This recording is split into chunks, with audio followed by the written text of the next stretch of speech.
Okay, magandang gabi sa lahat at aking binabati ang lahat nating tagapanood, lahat ng naghihintay sa bidyong ito. Nasa chapter 10 na po tayo ng Daniel. Dalawa na lang ang kulang na ating pag-aralan, chapter 11 at chapter 12. At maganda po ang ating tatalakayan. Nagbigay ako ng mahabang panahon sa topic na ito. At bago tayo dadako sa ating pag-aaral sa gabing ito, tayo po yumuko sa isang panalangin. Dakila naming Diyos, Ama naming banal, sa gabi pong ito, salamat Panginoon sa panahon, sa karunungan, lahat ng inyong pinagkaloob sa akin dahil malapit na matapos ang aklat ng Daniel. 2 chapter na lang, Panginoon, ang natitira. Pangunahan mo ako, lalo tigit sa lahat sa aking mga viewers sa naghihintay sa paksang ito. Umaasa ako na hindi mo ako pababayaan hanggang matapos ang aklat ng Daniel. Malaking bagay ang aking natutunan sa pag-aaral na ito at ang karunungan na inyong binibigay sa akin na iskuding ibahagi sa aming mga kapatid sa iglesia at sa sanlibutan. Umaasa ako, Panginoon, na inyong samahan ang lahat ng aming pag-aaral sa gabing ito at pagpapalain lahat kong mga viewers. At akin ding pinapanalangin ang inyong banal na espiritu na aking may pagkatiwala sa kanyang banal na kamay ang gawain mo na inyong pinagkatiwala sa akin. Pagpapalain ang lahat kong manunood at umaasa ako, Panginoon, na kayo din mga ngasiwa saan ito darating ang video ito. Salamat, Ama, sa pagdinig mo sa aming dalangin sa pangalan ng Panginoong Hesus. Amen. At aking pinapasalamatan din ang umaawit sa gabing ito at sa lahat ng ating mga sponsor sa inyong patuloy na pagsuporta sa banal na gawain ng Panginoon. Sa gabing ito ating tatalakayin ang chapter 10 ng Daniel at dalawang topic na lang po ang natitira, 11 at saka 12, at maganda po ang ating tatalakayan sa gabing ito. Pero bago ko ibibigay ang buong larawan ng chapter 10, ating pag-aralan po ang vision na may kinalaman sa Mara. Ang chapter 8 at saka chapter 9 ating pinag-aralan ang dalawang salitang vision. Sa chapter 8 at saka chapter 9 ay ang vision nakikita sa River Ulai. Ngayong gabi ating pag-aralan ang River Hiddekel, no? At sa ibang translation, Tigris River. Isa lang pong river yan, yung Tigris River at saka Hiddekel, kasi dalawa pong ilog ang ating pag-aralan at sa dalawang ilog na yan ating maintindihan kung ano yan ngayong gabi. Ngayon ating pag-aralan, i-review ko muna ang pangitain sa Ulai River. At kung ating i-review ang buong aklat ng Daniel, tandaan ninyo ang aklat ng Daniel, nasusulat yan siya sa dalawang salita. Ang chapter 1 Hebrew, ang chapter 2 to 7 Aramaic, at saka chapter 8 to 12 ay Hebrew uli. Kaya nga sabi ni Pastor Bor, kapag ating ipapaliwanag ang aklat ng Daniel, we will interpret it according to the language. Kasi kung hindi natin pag-aralan ito sang-ayon sa kanyang salita, hindi natin makukuha ang kahulugan. At ating natutunan, ang Daniel 8, ito po ay pangitain na putol, no? At ang kayasam po ito sa judgment. Ang 2,300 days ating natutunan, kayasam niya ay ang judgment. Kaya pag mag-aaral tayo sa 2,300 days, dito may kinalaman ito sa judgment na magpasimula sa 1844. Pero ang chapter 8 ng Daniel, no, na magpasimula sa 1844, hindi po yun nakalagay sa chapter 8 kailan magpasimula, kailan matatapos. Kaya nga sa chapter 9 ay doon po natin malalaman kailan magpasimula ang 2,300 days. Kaya nga sa chapter 8 at sa chapter 9, dalawa pong vision ni Daniel sa River Ulai. Ang isa, Kadson, mula chapter 1, chapter 8, verse 1 to 14, ay hanggang 15, may kinalaman yun sa Kadson. At sa verse 16, atin nakikita na mayroon pang isang vision doon. Sa original, tinatawag siyang Mari. No? Ating i-review yan ngayong gabi. No? Kaya nga sa chapter 8 ng Daniel, bago tayo dadako sa chapter 10, i-review ko muna ang dalawang vision sa chapter 8. At nakikita ang vision, ang dalawang vision sa chapter 8 sa River Ulai.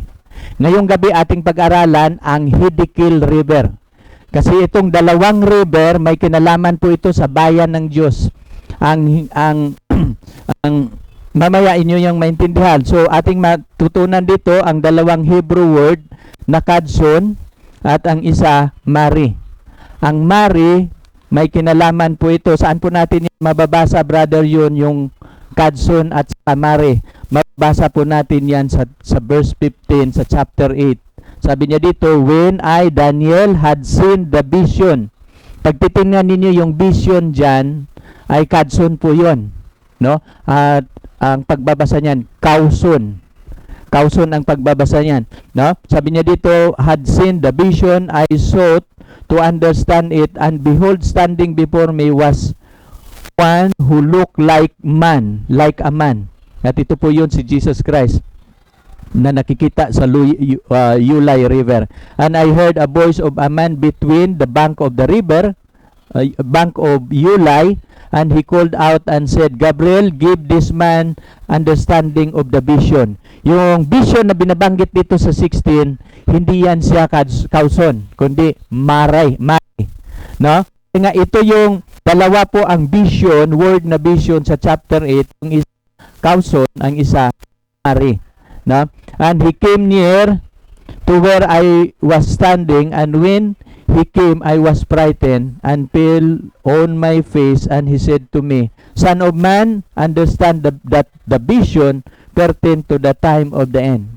So, lumapit si Gabriel kay Daniel, sabi niya, Son of man, unawain mo ang pangitain, ito po'y may kinalaman sa pangyayari sa mga huling araw. Pero yung pangitain patungkol sa huling araw, hindi po yun mari, kundi kauson, no?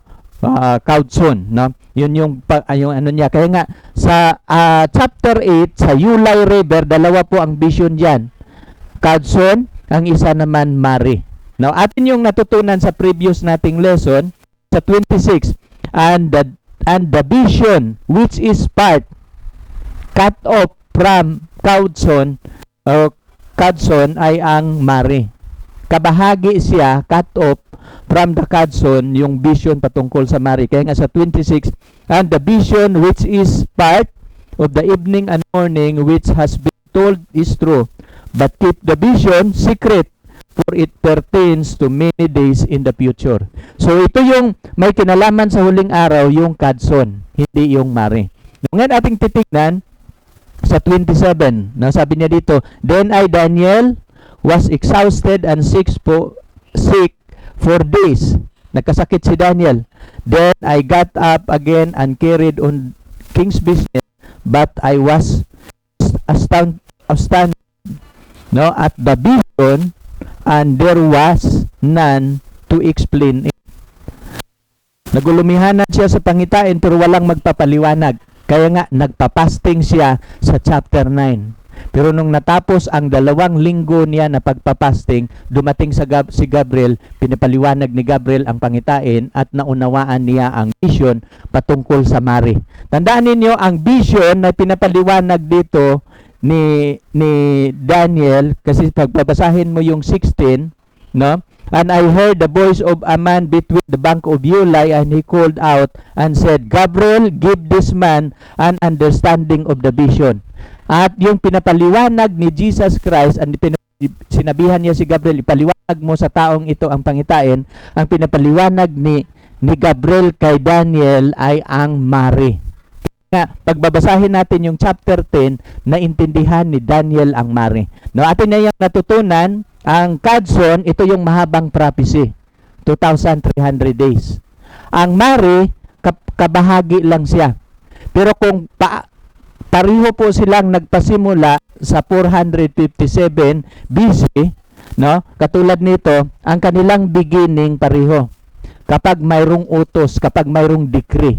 Ating natutunan sa ating previous na lesson na mayroon pong 3 na nagbibigay ng decree. Si Cyrus, si Darius, at saka si Artaxerxes. Pero ating ang sa kasaysayan, na sa prophecy ito, ang basihan natin sa ika-3 decree, doon na ang pagbibilang natin sa mari at sa kadson. Kaya mapapansin ninyo, ang mari maiksing hula at ang kadson ay mahabang hula. Atin yung natutunan, at itong maiksing hula na mari ay ito po yung, kaya nga mapapansin ninyo, tapos ni Daniel nagpapasting sa chapter nakikita niya ang pangitain sa mare, at nung nakikita niya ang pangitain sa mare sa verse 24 at saka sa 9:24, 70 weeks determine upon thy people. At itong may kinalaman sa mare, 70 weeks, ito po'y patungkol sa judgment ng Israel, is literal Israel, no? Mercy period ng Israel kapag sila'y magiging tapat, mananatili silang chosen people. At kapag sila po'y hindi magtatapat sa kanilang Diyos na nagbigay ng kautusan sa kanila, ay ang kaharian aalisin sa kanila. Ang ibig sabihin, yung 70 times 7, ito po yung mercy period na ibibigay ng Panginoon sa Israel na kanyang bayan, no? Ito po yung mag-determine kung sila'y mananatili na bayan ng Diyos o aalisin sa kanila ang kaharian ng Diyos. Kaya nga mapapansin ninyo, ito yung mag-determine. 70 weeks at determine, ito yung may kinalaman sa mare, no? At ating natutunan na dumating yung 70 weeks, no? Sa 34 AD, tumayo si Esteban, nagsasalita sa 70 na Sanhedrin, nagtuturo si Esteban patungkol kay Jesus Christ. Tinakpan nila ang kanilang mga tainga, hindi sila nakikinig at nilabas si Esteban. Binato sa labas nung namatay. Nung namatay si Esteban sa 34 AD, na-determine na sila po'y hindi karapat-dapat, ang kaharian ng Diyos inalis sa Israel, at mula noong 34 AD, hindi na sila chosen people. No? Itong Kadson, mahabang prophecy ito, na natatapos ito sa 1844, dito naman magpasimula ang judgment sa spiritual Israel. Dalawang Israel ng Panginoon. Ang una niyang isa ay Israel literal. Ang ikalawang Israel na hahatulan niya sa 1844, symbolical Israel o spiritual Israel. Kailan magpasimula ang paghatol niya sa spiritual Israel? 1844. Kasi ang hatol na yan may kinalaman sa judgment in favor of the saint of the Most High. Dalawa ang Israel ng Panginoon. Kaya nga ating makikita sa chapter 8, Ilog, River Ulai, ito po yung literal Israel, pero mayroon, pinakita niya ang mahabang ang Kadson na sa 1844, ang symbolical Israel hatulan din po niya. Kaya nga, mula 1844, nag-start ang paghahatol ng Diyos. No? Pero ang ating pag-aralan, kasi kapag ating pag-aralan ang aklat ng Daniel, dalawa po dyan ang Babylon. Mayroong tinawag na literal Babylon at saka spiritual Babylon. No? Atin na yung natutunan sa previous kong lesson, kailan gaano katagal na sila magiging bihag sa literal Babylon? 70 years. Pagkatapos sa 70 years, hahatulan na ang Israel. Bibigyan sila ng taning na 70 weeks. At kung sila hindi magtatapat, yun yung sa paghahatol ng Panginoon, aalisin sa kanila ng kaharian. No? Ang spiritual Israel, nabihag din po ito siya, naalipin din po siya sa spiritual Babylon. Kailan ba nagpasimula ang spiritual Babylon? 538, natatapos sa 1798. At pinalaya sila ng Panginoon sa 1844. Ibinalik ang lahat ng katotohanan na ibinagsak sa maliit na sungay sa Dark Ages. At nagiging malaya na sila. Pero unang nagiging malaya na sila sa 1844, ito yung cleansing of the sanctuary. Itong judgment sa Kadson, dito din magdidetermine sa judgment na ito. Kapag matapos ang judgment na ito, ay anong ibig sabihin? Patayo na rin si Jesus Christ. Kaya nga ating pag-aralan, ang ibig kong sabihin, dalawa po ang Babylon. Tandaan ninyo, sa aklat ng Daniel, mayroong literal Babylon, na alipin sila for 70 years. Nang pagkatapos sa 70 years, pinalaya sila, binigyan sila ng mercy period, 70 weeks, determined upon thy people. No? At kung sila'y mananatiling tapat sa Panginoon, mananatili sila na chosen people. Pero kapag sila hindi mananatiling tapat, kasi ang espiritu kasi ng Israel, kapag tapat ang kanilang leader, tapat silang lahat, maglilingkod sila. Pero pag masama ang kanilang leader, silang lahat ay hindi din maglilingkod sa Panginoon. Ang ibig sabihin, ang kanilang paglilingkod, ups and down. Kung maganda ang leader, maganda ang paglilingkod nila. Kapag hindi, ay backslide din sila. Ganun ang paglilingkod ng Israel. Nang binigay sa kanila ang 70 weeks hanggang 34 AD, ano pa rin, matigas pa rin sila. Hindi pa rin sila naniniwala sa mensahero ng Panginoon. Kaya nga inalis mula 34 AD, natatapos ang 70 weeks sa 34 AD, binato nila si Esteban, close of provision sa Israel. At hindi na sila chosen people. No? Kaya na sa 70 AD, pinarusahan sila, no? Sinira uli ang templo na ginawa nila, nangangalat na sila sa buong mundo. No? Ngunit, sumibol ang maliit na sungay. At ito yung spiritual Babylon, no? Inaatake ang Jerusalem sa kalangitan. Ibinagsak sa lupa, niyapakan ang katotohanan. Kaya nga ang isang banal nagtanong, hanggang kailan?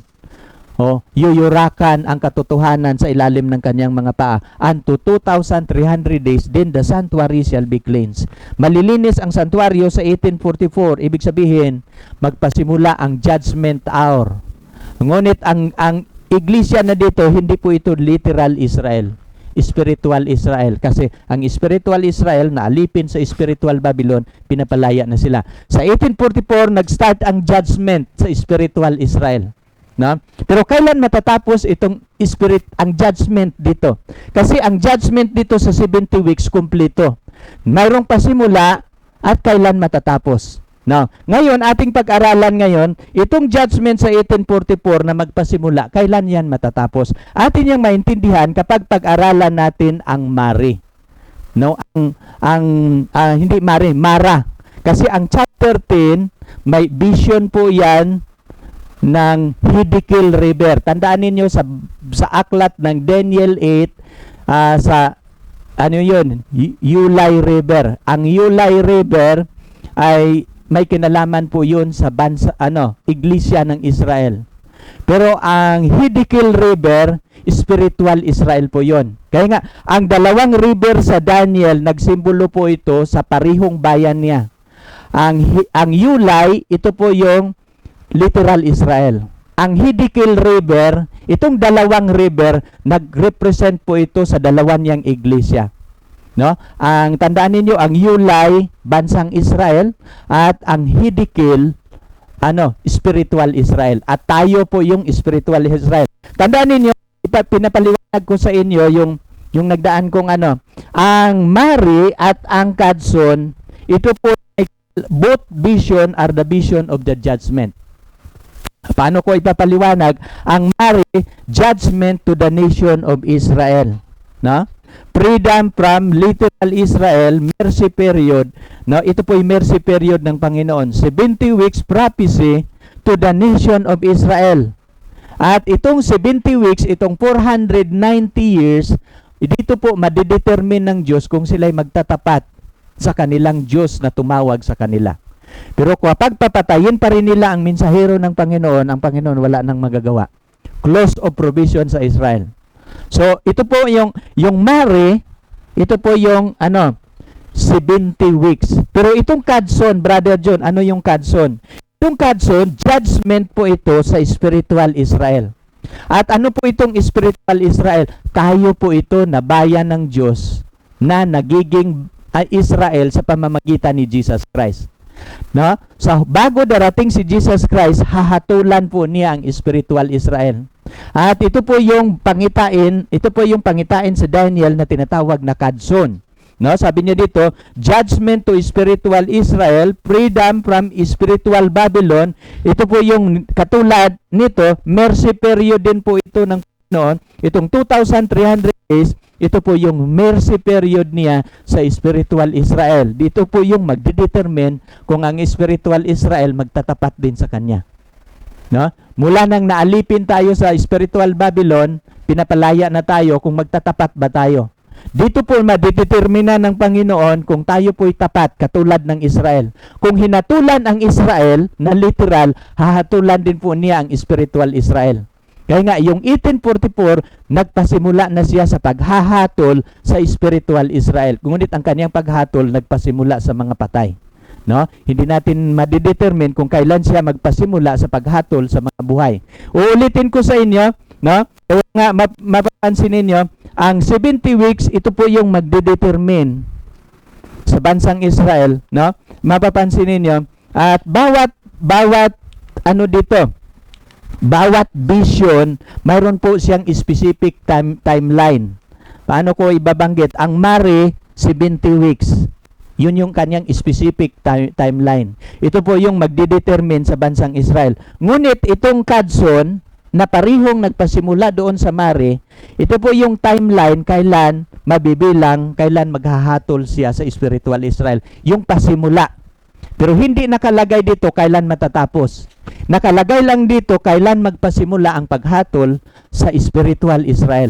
Kaya nga, alam na natin kailan nagpasimula ang paghatol sa spiritual Israel. 1844. No? Kasi 2,300 po yun. No? At ang mapapansin ninyo, saan natin mababasa dyan ng Brother John, kailan magpasimula atin yung ano. Pero ang chapter 10, kasi ang ating pag-aralan ngayon, review ko lang yun sa chapter 8. Kasi hindi natin maintindihan ang chapter 10 kung hindi natin maintindihan ang chapter 8. Kaya nga, bago natin tatalakayin ang chapter 10, kailangan maintindihan natin ang dalawang vision sa chapter 8. Kasi kung ating tatalakayin ang 10, 11, 12, kung hindi natin maintindihan ang chapter 8, ang dalawang vision na Mari at saka Kadson, hindi natin maintindihan ang Mara. Anong ibig kong sabihin? Itong dalawang river, ito, Ulai River at saka Hiddekel or Tigris River, nagpasimbolo po ito sa kanyang dalawang iglesia. Ito yung kanyang iglesia na Israel, bibigyan niya ng mercy period kung sila'y magiging tapat, mananatili sila, gagamitin sila sa pagligtas sa buong sanlibutan. Pero kapag sila hindi magiging tapat, aalisin sa kanila ang kaharian ng Diyos. Ngunit sa 70 weeks natatapos ay hindi sila tapat, ay nagtayo ang Panginoon ng ikalawang iglesia, spiritual Israel. Ay ito yung Mari, ito yung vision sa Mari, ito yung Mara. Kaya nga, hindi ninyo maintindihan ang Mara kapag hindi ninyo maintindihan ang Mari. At kapag maintindihan ninyo, itong Kadson, ito po yung nagtulay sa dalawang, ito po yung nagtulay sa dalawa niyang iglesia. Ang Kadson, natatapos ito sa 1844, magpasimula pa lang ang judgment. Ngunit sa chapter 10, mayroong vision po dito, Mara. Maintindihan nyo ninyo mamaya, papaliwanag ko itong Mara. Itong Mara, ito po yung magdidetermine sa kanyang ikalawang iglesia na spiritual Israel, kailan niya tatapusin ang judgment na nag-umpisa sa 1844. Kaya nga, abangan ninyo ang ating chapter 11 at saka chapter 12 dahil ipapaliwanag ko sa inyo ang vision sa Mara. Kasi ang 10, 11, 12, isang vision lang po yan, ang vision yan, Mara. Ang chapter 8, dalawang vision, Mari at saka Kadson. Pero itong dalawang river, tandaan ninyo, nagsimbolo po ito sa dalawang iglesia niya. Ang Ulai River, literal Israel. Ang Hiddekel River, ito po yung spiritual Israel. Ngunit ang Kadson, na pangitain sa Kadson, ito po yung mag-determine kailan niya umpisahan ang judgment sa spiritual Israel. Kaya nga, 1844 nagpasimula ang judgment, matatapos ito sa pagtayo ni Miguel. Tandaan niyo nang tinapos ang Mari, sa 34 AD, tumayo si Jesus Christ. Mamaya aking niya ipapaliwanag. Dito din sa chapter 12, tumayo din si Miguel. Kasi itong dalawang ilog, ito po yung dalawang iglesia na hahatulan ng Panginoon. Yung isa, literal Israel, itong isa, spiritual Israel. At kapag hindi ninyo ito, kapag hindi ko ito ituturo sa inyo, hindi ninyo maintindihan ang chapter 11 at saka chapter 12. No? Kaya nga ating i-review. Kung ating titingnan itong tatlong vision, mga kapatid, ganito. No? Pag titingnan ninyo itong tatlong vision, ito yung Mari, judgment sa Israel, chapter 11 na po yan. Abangan ninyo ang ating chapter 11 ng Daniel kasi ipapaliwanag pa rin na uli natin ang Mari, ang Kadson at ang Mara. Kasi hindi po natin maintindihan ito hanggat hindi ko iulit-ulitin sa inyo. Gusto kong magiging malinaw sa inyo ang tatlong vision mula chapter 8 hanggang chapter 12. Kasi sa chapter 8 pumasok si Jesus sa kabanal-banalang dako para maghatol. Sa chapter 12 patayo na siya kasi tapos na ang paghatol. No? At darating na siya. Kaya nga maintindihan ninyo ito kapag maintindihan ninyo itong tatlong pangitain, yung Mare, yung Kadson, at saka Mara. No? Kaya ganito po yun. Itong dalawa simbolikal. Itong Mara literal. Kasi sa chapter 13 ng Apokalipsis, ang madatnan na kapangyarihan ay ang sa Daniel kasi, ang pinakahuling kapangyarihan na madatnan ng Panginoon, superpower na madatnan ng Panginoon na kapangyarihan ay ang kapangyarihan sa maliit na sungay. Ang chapter 7, chapter 8, no? Kapangyarihan ng maliit na sungay yan. Sa chapter 11, ang Kingdom of the North. Ang Kingdom of the North na ating pag-aralan sa chapter ito yung tinatawag na restored papacy. At itong restored papacy, yung kapangyarihan ng Papa na dati nasugatan, babalik uli ang kanyang kapangyarihan. At kapag babalik ang kanyang kapangyarihan, mag-decree o magbigay uli siya ng decree. Kapag magbibigay uli ang decree na sandilo, dito po magpasimula ang timeline sa Mara. Napapansin ninyo, paano ba nagpasimula ang Mare? Dahil may decree. Dito din may decree din. Ang decree dito, National Sandilo ng Amerika. Dito natin bibilangin ang timeline ng Mara. Dito, sa Mare, mayroong decree. Dito din may decree. Nang natapos ang judgment, tumayo si Miguel, tumayo si Jesus Christ. Dito din, matapos din itong Mara, tatayo din si Miguel. Kaya nga, pariho yun kasi ang sit up ng pangitain ng Daniel from symbolic to literal. No? Tandaan ninyo, ang aklat ng Daniel ay mayroon niyang 4 na malaking pangitain, pero ito po yung format niya. Mula sa pagiging metal, mabangis na hayop sa santuario, kasi pag-aralan natin ang sanctuary, no? Kasi Hebrew uli ang pagkasulat mula chapter 8 to 12, at ginamit ng Panginoon ang mga hayop sa santuario. Ngunit ang kayasam sa chapter 8, na siya, literal na mga kaharian. King of Persia, King of Greece, no? King of the South, King of the North. Kasi hindi na siya symbolic. So ang sit up, no, ang pattern ng aklat ng Daniel, from symbolic siya to literal. Ganun po ang sit up ng kaharian. Kaya nga pagdating doon sa interpretation sa Mara, ginagamit natin diyan prophetic timeline yan. Pag-interpret natin sa Mare at sa Kadson, puro prophetic. Ang isang taon, isang araw. Pero dito, literal na siya. Hindi po natin siyang pwedeng isimbolikal. Kasi pag magdeklara ng sandilo ang Amerika, maiksi na lang ang panahon. Kaya nga, kapag pag-aralan natin ang chapter 12 ng Daniel, na kapag magdeklara ng sandilo ang Amerika, 3 years na lang yan mahigit, darating na si Jesus. No? Abangan ninyo ang ating chapter 11, kasi chapter 11 po ito. Ang ating pag-aralan ngayon, chapter 10. Mayroon pa tayong 2 chapter, ipapaliwanag ko sa inyo, sapagkat mayroon pong 3 timeline po ito. No?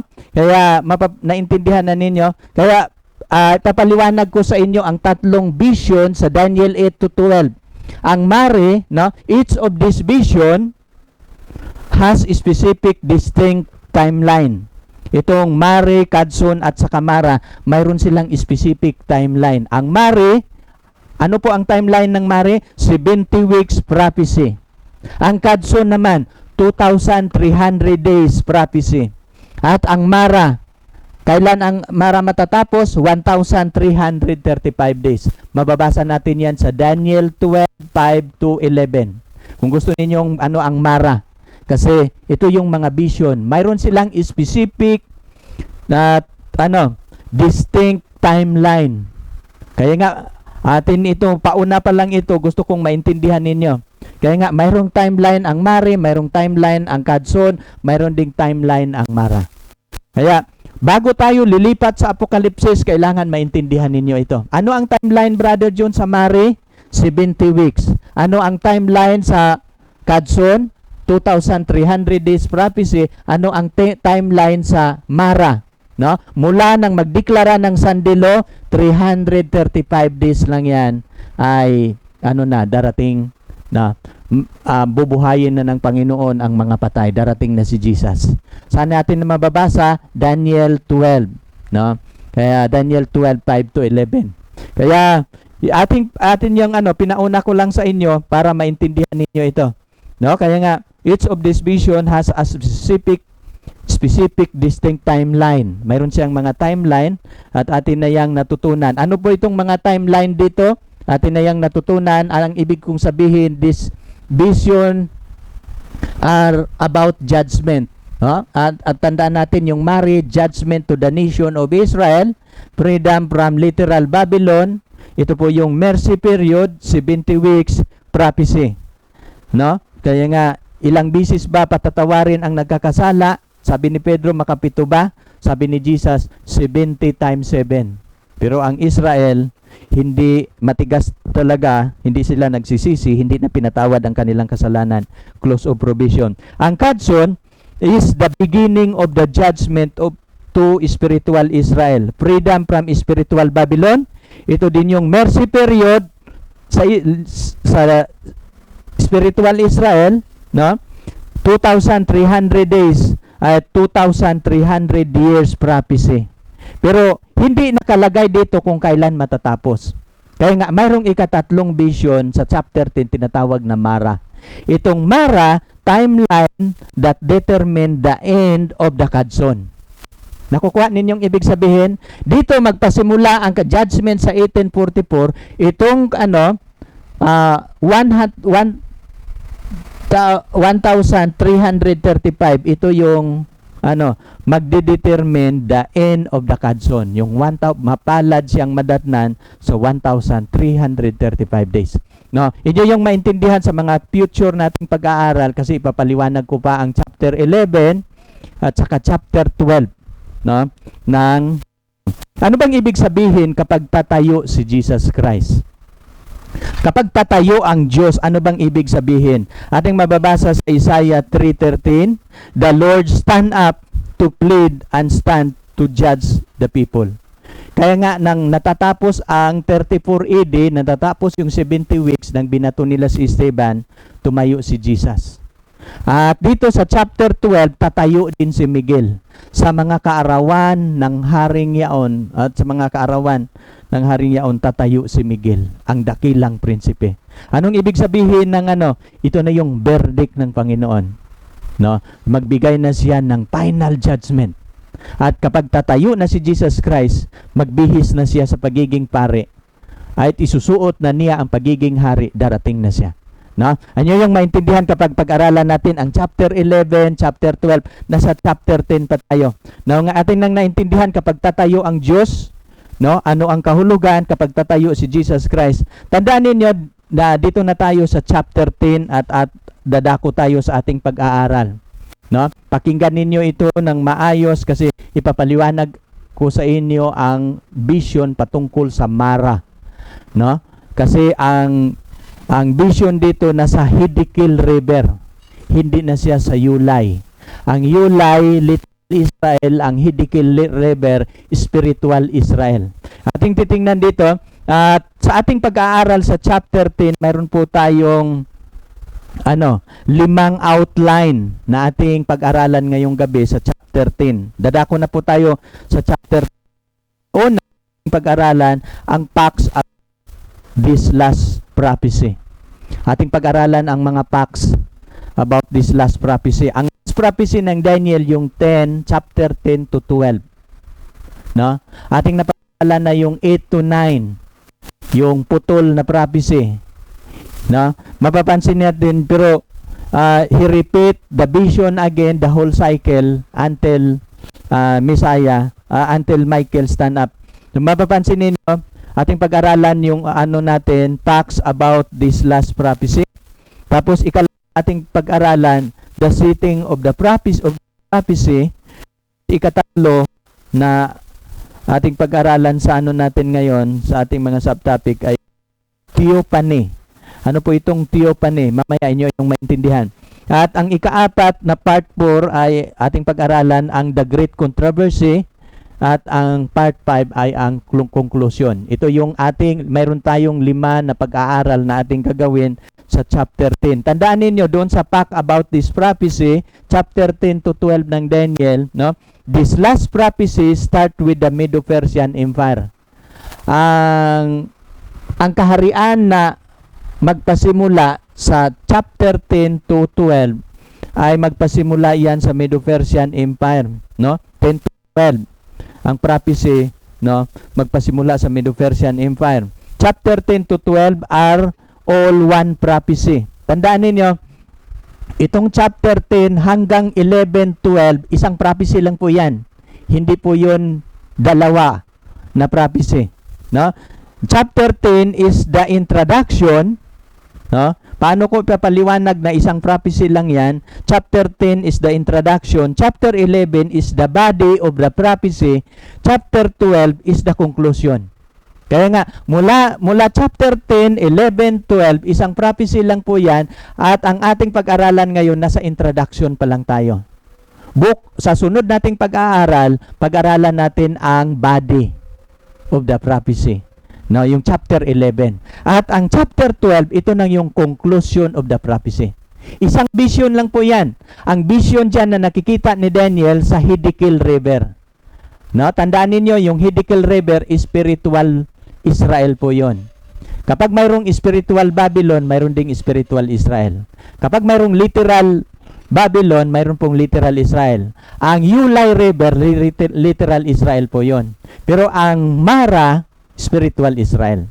No? May kinalaman po ito sa ating kapanahunan. Kaya atin nang naintindihan, so dadako tayo sa chapter 10. Ating pag-aralan ang chapter 10 ngayong gabi.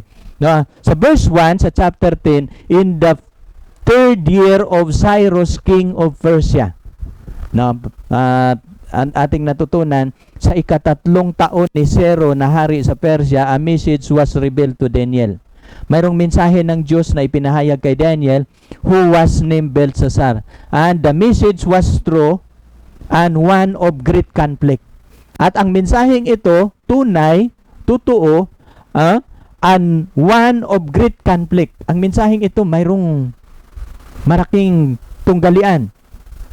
But he understood the message that had an understanding of the vision. Pero naintindihan niyo yung mensahe at nauna-unawa niya ang pangitain. Ano bang vision na naunawaan ni Daniel? Ano pinapaliwanag ni Gabriel sa chapter 8, yung Mare. Naunawaan niya ang 70 weeks prophecy. No? 70 weeks determined upon thy people. No? Anong ibig sabihin? Ito po yung mercy period sa Israel. At kapag sila'y magiging tapat, ipagkatiwala ng Panginoon ang pagliligtas ng maraming mga bansa sa Israel. Pero bumagsak po ang Israel. Naintindihan ni Daniel yon. Sabi niya dito, but he understand the message and had the understanding of the vision. Naintindihan niya yung mensahe. Na itong Israel na papalayain mula sa pagkaalipin sa Babylonia, pababalikin sa Israel, itayo ang templo until the Messiah the Prince, darating si Jesus Christ. No, tandaan ninyo, ang chapter 9, first coming ni Jesus Christ. Ang chapter 12, second coming ni Jesus Christ. Dalawa vision po ha. No? Ulai River, ito po yun, the first coming of Jesus. Hiddekel River, second coming of Christ. Kaya nga sa chapter 12, mapag-aralan natin ang second coming of Christ. Hindi lang po first coming. Maraming mga nag-aaral na mapag-aralan natin ang first coming ni Jesus Christ sa Daniel 9. Yun yung prophecy sa una niyang pagdating. Sa Daniel 12, mapag-aralan din natin kailan babalik si Jesus Christ. No? Kasi tatayo si Miguel, pagtayo na niya, close of provision na po yun, darating na po si Jesus.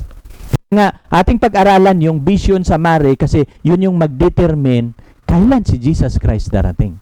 No? Kaya abangan ninyo yan. Mapapansin ninyo, anong taon yun yung third year of Cyrus the king, no?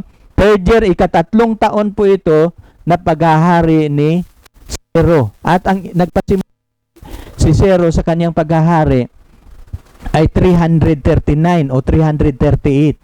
At kung ikatatlong taon niya, magpasimula siya sa 336 to 300 o 535, no?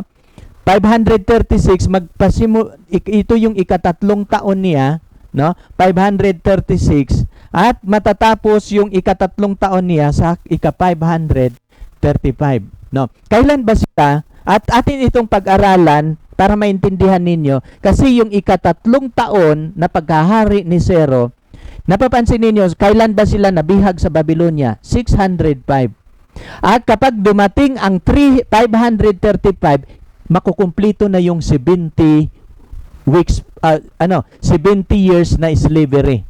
Ito yung, kaya nga alam ninyo si Daniel, natutunan ko sa pag-aaral sa buhay ni Daniel, ang prophecy na pinag-aralan ni Daniel sa kanyang kapanahonan, yung prophecy ni Jeremiah, ni Isaiah, nang pinag-aralan ni Daniel yon, at nang nalaman ni Daniel na sa 335 matatapos ang 70 weeks, no? At gusto na sabi niya sa 336 to 535 matatapos ang 70 weeks, na nalangin uli si Daniel. Sabi niya, ito na yung kawakasan sa ika-70 years na slavery. Magwawakas na ang sabi ni Jeremiah na 70 weeks. Ano kayang magiging pasya ng Diyos sa aking bayan? No, bagamat niya naintindihan niya yung Mari, pero si Daniel, mayroon pa rin siyang gustong maintindihan. No? Gusto pa rin niyang malaman ang mga mensahe na kaya nga siya nanalangin. No, mapapansin niya dito, at ating babasahin ang pinag-aralan ni Daniel. Bakit siya nagpa-fasting? Tandaan niyo sa chapter 9, nagpa-fasting siya ng 2 weeks. At hindi ba ninyo alam na sa chapter 10, nagpa-fasting siya ng 3 weeks. At alam ninyo yung edad ni Daniel sa chapter 10 ng Daniel, ang edad ni Daniel nasa 90s na si Daniel. Imagine ninyo ang isang matanda na nagpa-fasting ng 2 linggo na walang kain, walang inom, pero bakit buhay pa rin si Daniel? No? Mapapansin mo, napapansin ko ang mga lingkod ng Panginoon, bagamat sila'y matanda na sa paglilingkod, ang kanilang kalakasan nagmula sa Diyos. Kaya pa nilang mag-fasting ng 3 linggo. No? Mapapansin ninyo si Daniel diyan nag-fasting ng 3 linggo nung nakita niya yung vision sa Mara. No, mapapansin ninyo. Ano bang pinag-aralan ni Daniel? No? Bakit siya nagpa-fasting? Ating pag-aralan ang Jeremiah 29 verse 10 to 14. For thus saith the Lord, sabi ni Jeremiah sa 10. When 70 years had been completed for Babylon, sabi niya, I will visit you. Kapag makukumplito na itong 7 taon, kapag makukumplito na itong, when 70 years have been completed for Babylon, kapag makukumplito na, yung sa taon na yon, no? Sabi niya dito, I will visit you. At nung nalaman ni Daniel na bibisitaan siya ng Panginoon, nagpa-fasting si Daniel. Ang Panginoon bibisita sa amin. Anong gagawin namin? Kaya nga pinaghandaan. Ito na yung ika-3 taon, nang pumasok yung ika-3 taon sa paghahari ni Zero. Ina-anticipate niya ang pagbisita ng Panginoon. Sabi ng Panginoon, ito yung kanyang I will visit you and fulfill my good words to you, to bring you back this place. Sabi niya, bisitaan ko kayo at kayo'y ibabalik ko, dadalhin ko kayo uli sa lugar na ito. Na mapapansin ninyo, at kapag babasahin ninyo yung Isra, unang taon pa lang sa paghahari ni Cyrus, nagbigay na siya ng utos, pinapabalik na niya yung, pinapatayo na niya yung templo. Sa ika-3 taon, ito na yung ikakumplito ng 70. No? Kaya mapapansin ninyo, sabi niya dito, I will visit you and fulfill my good words to you. I will bring back to this place, for I know the plans I have for you, declare the Lord. Plan for welfare, not for calamity, to give you a future and hope. Then you will call upon me and come and pray to me. I will listen to you. No? And you will seek me and find me when you search for me with all your hearts. I will be found by you, declare the Lord. I will restore your fortune. I will gather you from all the nation and from all the places where I have driven you, the Lord. And I will bring you back to this place from whence I sent you unto exile. No, napapansin ninyo, nang dumating na ang katuparan sa 70 weeks, at ito na yung katuparan sa chapter 10, matutupad na yung 70 weeks, si Daniel, ina-anticipate niya ang pagdating ng Panginoon kita sa kanila. Kasi ito na yung gathering time, papauwiin na sila. Pero sa prophecy, natutunan na mayroong 3 decree. Unang decree pa lang yon. Mayroon pang ikalawang decree at ika-3 decree. Bagamat ito'y pangako ng Panginoon, pero yung salitang pagkatapos ng 70 years, makukumplito yung 70 years sa pagka-exile sa Babylon, I will visit you. No? Kaya nakikita na ninyo yung chapter 10, bago sila bibisitaan ng Panginoon, si Daniel, pinaghandaan niya ang pagdating ng Panginoon para bisitaan sila. Nang ating tingnan dito, no, sa ano natin, dito sa verse 2, verse 1 ulitin natin. In the 3rd year of Cyrus king of Persia, the message was revealed to Daniel, who was named Belshazzar. The message was true and one of great conflict, but I understood the message and had the understanding of the vision. Now, ngayon nating pag-aralan itong vision, mga kapatid. No? Ano ba itong vision na kanyang nakikita? Kasi ang vision na binabanggit dito ni Daniel sa chapter 10, mari ito. Hindi po yun mara. No? Ang verse 1 na vision, hindi po yun mara. Mari pa rin. Kaya siya, naintindihan ko yung vision sa mari.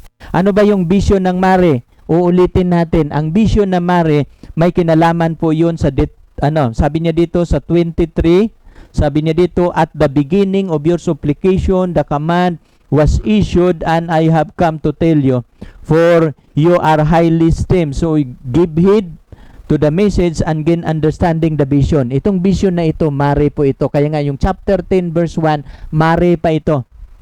No? Ang mara, mababasa natin sa chapter 7, verse 7 to 8. Doon niya ini-introduce ang mara. Ang vision na naintindihan ni Daniel, yung 70 weeks. Sabi niya dito sa 24, 70 weeks had been 70 weeks had been decreed for your people and your holy city, to finish transgression, to make an end of sin, to make atonement for iniquity, to bring everlasting righteousness, to seal up the Kadson. No? At yun and prophecy, and to anoint the most holy. Kaya nga ating naunawaan yung naintindihan niya sa verse 1 ha. Yung naintindihan niyang vision sa verse 1, yung mare, dahil pinapaliwanag po yun ni Gabriel. Yan, dito tayo, kaya nga naintindihan na ninyo yung mare. Kaya nga yung verse 1, yung vision na naintindihan ni Daniel, no? But I understood the message and had the understanding of the vision. Ito yung kanyang naintindihan. Yung vision po yun sa mare. Naintindihan niya yan. Now ngayon dito tayo sa verse 2. Verse 1, naintindihan na natin. In those days, I, Daniel, was mourning 3 full weeks. No? Sa verse 2, dito na nagpasimula ang kanyang pagpapasting. Sabi niya dito, in those days, I, Daniel, was mourning 3 full weeks. Nagdalamhati siya, no? Sa loob ng 3 linggo. At sabi niya dito sa verse 3, I ate no pleasant food. Hindi siya kumakain ng masarap na pagkain. No meat or wine came unto my mouth. Walang laman o karne na pumapasok o alak na pumapasok sa kanyang labi. Nor did I anoint myself at all. Till 3 whole weeks were fulfilled. Hanggang matatapos yung 3 linggo. Itong fasting na ito ni Daniel, no, Daniel was mourning to bewail, lament, mourn. Ito yung kahulugan sa salitang Hebro. 3 full weeks, ibig sabihin 21 days po ito. No? Daniel was practicing a partial fast. No? Hindi sa chapter 8 full fasting ang kanyang ginagawa. Hindi siya kumakain, hindi siya uminom. Naintindihan yung mari at saka Kadson. Pero nung naunawaan niya, dito ang gusto niyang malaman yung pagbisita ng Diyos. Kasi pagkatapos ang 70 weeks, bisitaan sila ng Diyos sa Babylonia. At alam ninyo, nagpasting uli si Daniel. At ito yung tinatawag na partial fasting kasi kumakain siya ng pagkain pero hindi masasarap. no? At umiinom si Daniel tubig lang, hindi siya umiinom ng mga juices, no, alak. No, ngayon ating pag-aralan, dito tayo naintindihan natin yung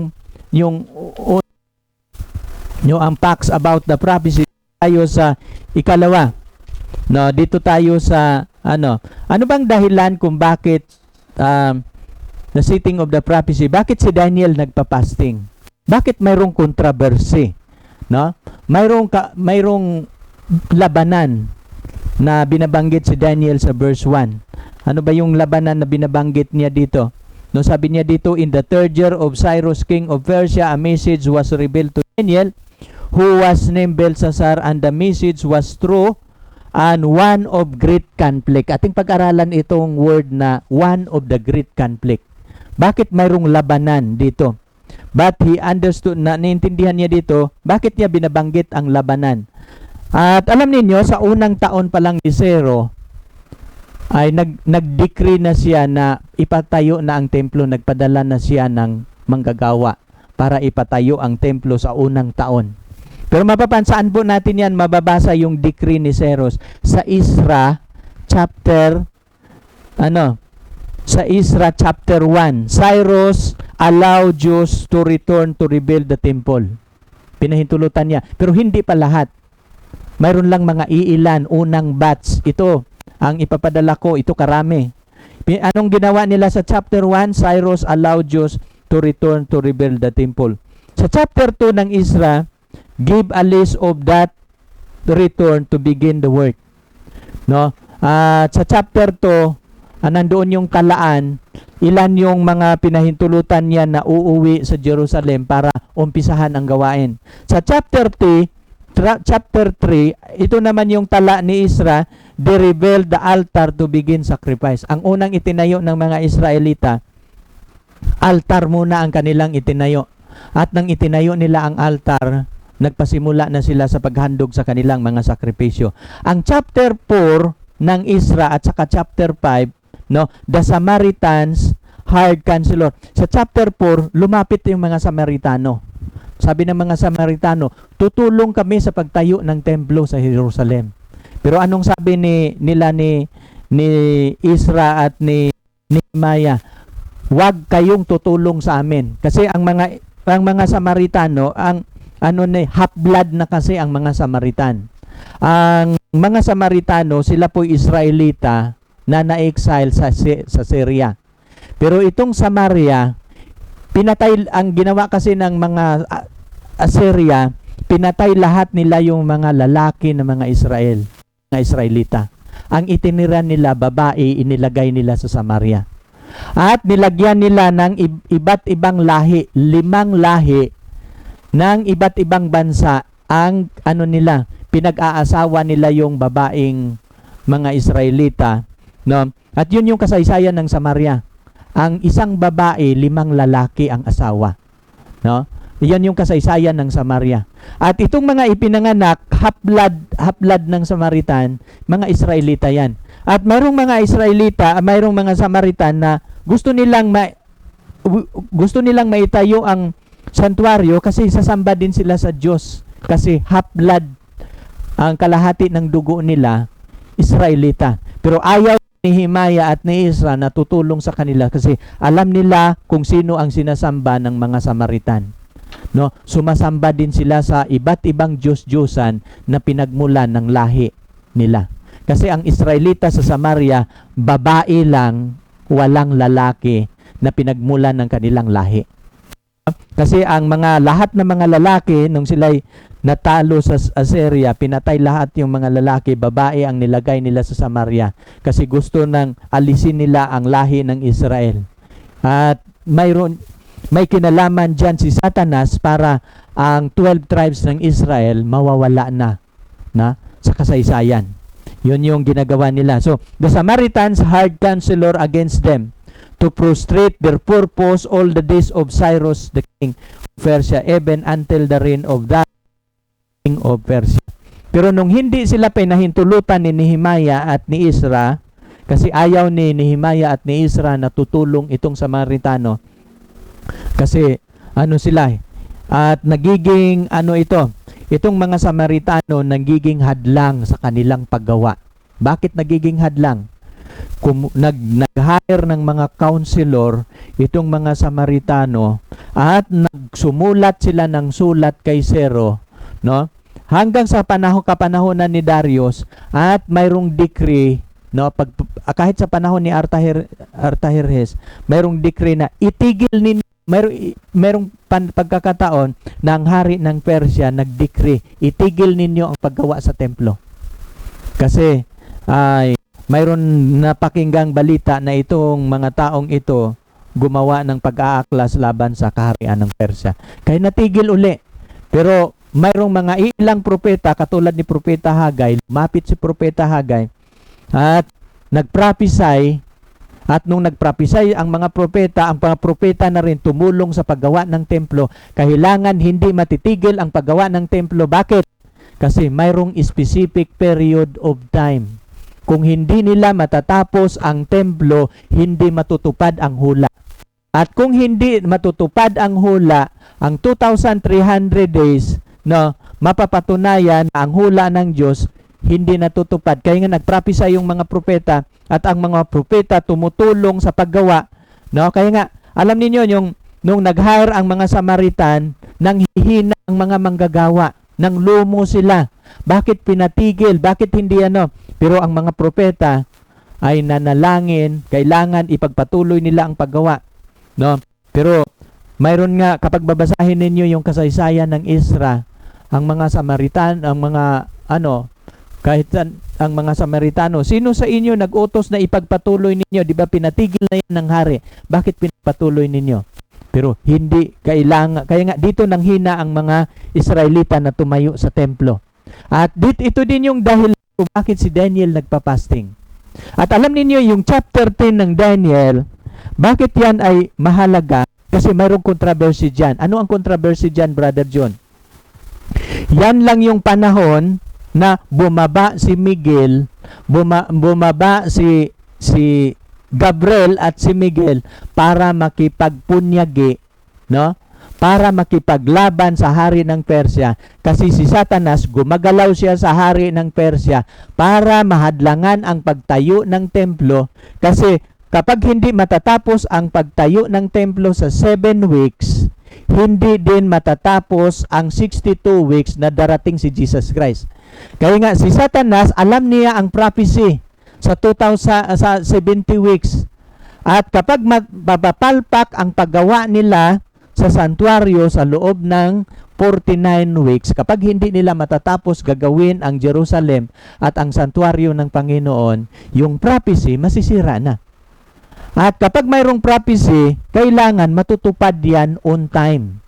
No? Kailangan hindi yan mahadlangan. Kapag mayroong prophecy sa panahon, kailangan makukumpleto ang mga gawain sa tamang panahon. Kaya nga sa chapter kaya titingnan natin dito sa ito yung tinatawag na theophany sa verse 4. Dito na tayo sa verse 4. Dito natin makikita ang pangitain patungkol sa Mara. Papaliwanag ko sa inyo ang Mara. Sa verse 4, and in the 4 and 20th day of the first month, as I was by the side of the great river which is Hiddekel. Na binabanggit ko na sa inyo kanina, yung vision sa Hiddekel. Dito na nakakita si Daniel ng pangitain. Nung mula verse 1 to 4, hindi pa siya nakakita na 3, hindi siya nakakita ng pangitain. Sa verse 4, dito na niya nakikita ang pangitain. No, in the 4th and 20th day, ika-24 ng buwan, ng unang buwan, as I was by the side of the great river which is Hiddekel. Ika-24 na araw noon, nang doon siya sa tagiliran ng river ng Hiddekel, no? Sabi niya dito sa 5, I lifted my eyes and look, and behold, there was a certain man. Nakikita na niya yung pangitain sa Hiddekel River. Itong certain man, itong isang tao na nakita ni Daniel, dressed in linen. Nadadamitan ito ng kulay lino na damit, whose waist was girded with a belt of pure gold of Upas. His body also was like beryl, and his face had the appearance of lightning. His eyes were like flaming torch. His arm and feet like the gleam of polished bronze, and the sound of the words like the sound of tumult. Now I, Daniel, alone saw the vision, no? Which the men who were with me did not see the vision. Nevertheless, the great dread fell on them, and they ran away to hide themselves. And I was left alone and saw this great vision, no?